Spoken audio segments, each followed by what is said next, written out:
C'est après une longue bataille, malgré l'arbitrage de l'État de la Ve République, lors du Conseil ministériel du 17 mars 2026 pour clarifier une bonne fois les limites administratives municipales contre la Direction générale du transport terrestre, que le bras de fer ne compte pas céder un nouveau chapitre concernant le conflit de compétences des métiers connaissent, en particulier la gestion du transport urbain de proximité où la municipalité revendique la gestion exclusive des sites d'embarquement et débarquement, tandis que la Direction générale des transports terrestres s'appuie sur les textes législatifs de loi 035/2018.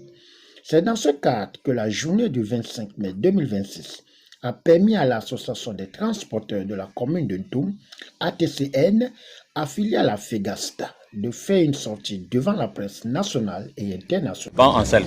Je suis le secrétaire général ATCN. Par contre, l'ATCN, c'est une association légalement constituée, mais qui est affiliée à la FEGASTA. Nous avons la ligne de Sassa, nous avons la ligne de Nkolontan, nous avons la ligne de Lamandier, nous avons la ligne du PK13, nous avons la ligne du PK13 chez nous aussi. Et Bikelo aussi, avec 16 ans, tous les démembrements là-dedans. Nous sommes là ce matin réunis parce que nous avons reçu le rapport final qui a été diffusé au journal officiel par rapport au conflit entre l'État, la direction générale des transports et la mairie. Donc ce rapport final est tellement clair qu'on ne comprend pas d'autres sorties de la mairie. Il y a de cela 2 ou 3 jours dans certains médias. Donc à partir de ce moment, nous sommes affiliés à la FEGASTA. Donc c'est à cause de ça que on veut faire une certaine clarification dans ce sens. Bien, nous voyons ici, nous voulons travailler suivant les instructions du gouvernement. Nous ne pouvons pas sortir du cadre puisque ça a été fait par les experts pendant des mois. Les experts de tous les secteurs ont travaillé avec le secrétaire général du gouvernement. Le secrétaire général du gouvernement a écrit au ministre, voici la lettre. C'est là. Le secrétaire général du gouvernement a écrit au ministre et ils ont signé.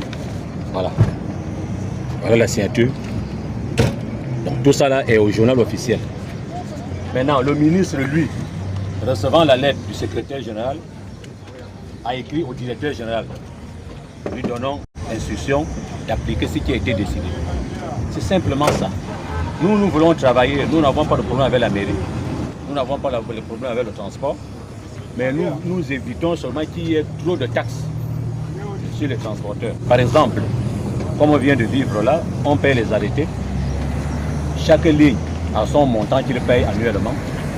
Et par la même occasion, ça s'appelle la redevance municipale.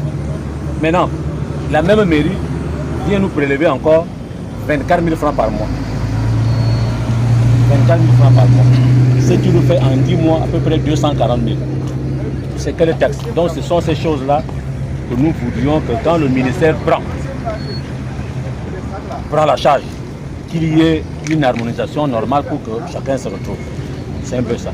Après la sensibilisation, suivie de l'avis du secrétaire général de l'ATCN et Bangansem, Albert Bena Bongo Isono, leader d'opinion de l'environnement syndical du transport terrestre au Gabon, et reconnu à l'international, n'a pas hésité de déconstruire le puzzle en fustigeant les intérêts mercantiles entretenus par les concepteurs du panier à crabe.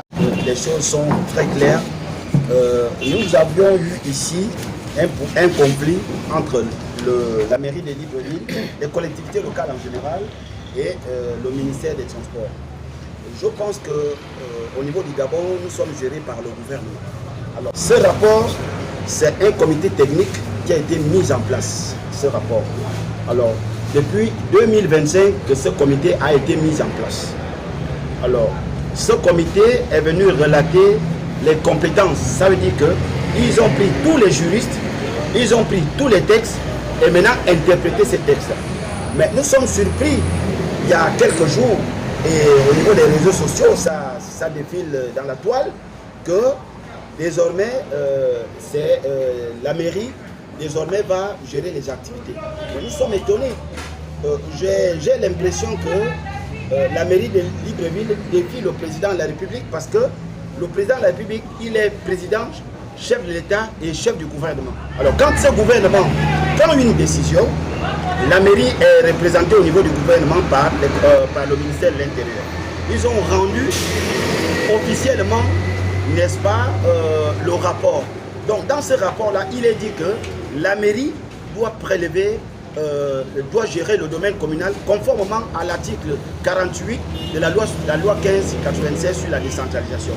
Alors nous ne comprenons pas comment la mairie va sortir pour venir dire que ce sont eux qui ont compétence. C'est un défi et ça risque d'asphyxier nos opérateurs économiques. Nous, en tant que syndicat, fédération, nous nous insurgeons contre le maire de Libreville avec ce comportement, parce que c'est un comportement, je pense même l'insubordination, parce que à partir du moment où le gouvernement publie un communiqué, il aurait été souhaitable pour ma part que le maire ou ses collaborateurs devaient effectuer un déplacement pour aller vers soit le directeur général des transports terrestres, soit chez le ministre pour échanger, n'est-ce pas, ensemble. Mais ils n'ont pas entrepris ces démarches-là. Nous, ce que nous disons que nous savons ce qui est derrière cette résistance. Cette résistance, c'est qu'il y a des agents municipaux qui ont mis en place les prête-noms. Donc les prête-noms là, c'est les noms qui figurent sur les arrêtés, mais ce sont eux qui gèrent les sites d'embarquement et débarquement. C'est pour cela que vous voyez qu'il y a cette résistance-là. Mais nous n'allons pas laisser faire, puisque nous sommes défenseurs des droits. Nous ne pouvons pas laisser les opérateurs être asphyxiés parce que d'un coup, ils payent la mairie, la seule mairie à Libreville, ils payent un timbre, on ne sait pas quoi, ça nous sert le timbre. Ils payent en même temps un arrêté que le maire est parti signer à un individu qu'il vient prélever. La même mairie, on paye le badge. La même mairie, on paye la taxe municipale. La taxe municipale encore, elle est prévue dans la loi des finances. Mais toutes les autres taxes, ça devient déjà une parafiscalité. Et ça, nous disons non. Nous attirons l'attention du président de la République, chef de l'État, son excellence Brice Oligui, que monsieur le maire qui vient d'être élu, on a même l'impression que le diable a élu domicile à la mairie de Libreville parce que nous constatons que depuis l'époque d'Ali Bongo Ondimba, un seul mandat, nous avons eu 2 maires, mais pendant la transition, il y a eu pratiquement 2 ou 3 maires. Aujourd'hui, c'est un autre maire qui arrive et qui se retourne contre la décision d'un gouvernement. Nous allons nous préparer pour aller vers une grève générale et on va coller ça au nom de la mairie. On redéfinit les rôles de chaque administration. Le ministère des Transports représente l'État central et la mairie de Libreville représente les collectivités locales. Donc les collectivités locales ne peuvent pas être au-dessus de l'État central. Donc quand l'État central prend une décision, je pense que la mairie doit fléchir, la mairie doit être assujettie, puisqu'ils sont représentés au gouvernement par le ministère de l'Intérieur. Donc de ce fait, la mairie, et pourtant le gouvernement dans sa réflexion, le gouvernement n'a pas refusé de payer les taxes. Le gouvernement a redéfini le rôle de la mairie. Ça veut dire l'article 48 confère à la mairie la gestion du domaine communal. D'où nous partons payer la taxe pour notre exercice sur le périmètre communal. Or, nous avons l'activité. L'activité qui se passe sur le périmètre communal n'est pas gérée par les collectivités locales, quand bien même nous avons déjà payé la taxe pour notre exercice. Mais nous payons maintenant, le ministère intervient pour la réglementation de l'activité. Donc ça lui donne le droit, parce que lorsque nous embarquons, c'est du ressort du ministère des Transports et non à la mairie. Et cet argent, nous savons que derrière ça, c'est des agents municipaux qui se sont accaparés de certains sites. Et cet argent ne va même pas au trésor. Parce que tout récemment, la mairie a appelé tous les gestionnaires qui a délivré les arrêtés pour aller payer ceux qui doivent. Il y a ceux qui doivent 3, 4, 5, 6 millions, mais qui détiennent toujours les arrêtés.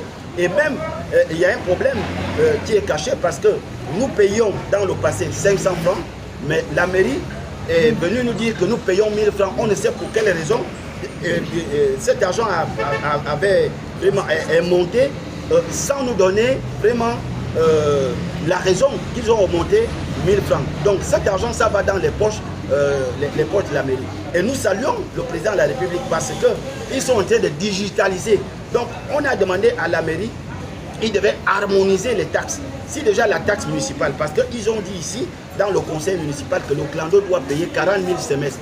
Donc la mairie dévie maintenant le semestre que doit payer le clando, puisqu'ils paient le ticket. Le ticket leur rapporte beaucoup plus par rapport à ce qui est prévu dans n'est-ce pas, la loi des finances. Nous disons, nous donnons raison au ministère des Transports parce que la réglementation incombe à l'État via le ministère des Transports. Notons que cette rencontre pédagogique avec la presse avait pour objectif principal éclairage et invitation du respect des tests après des assises du 25 août 2025 au 10 mars 2026 avec 3 départements ministériels. Au finish, si rien n'est fait, bienvenue les dégâts suivis de la paralysie du transport suburbain.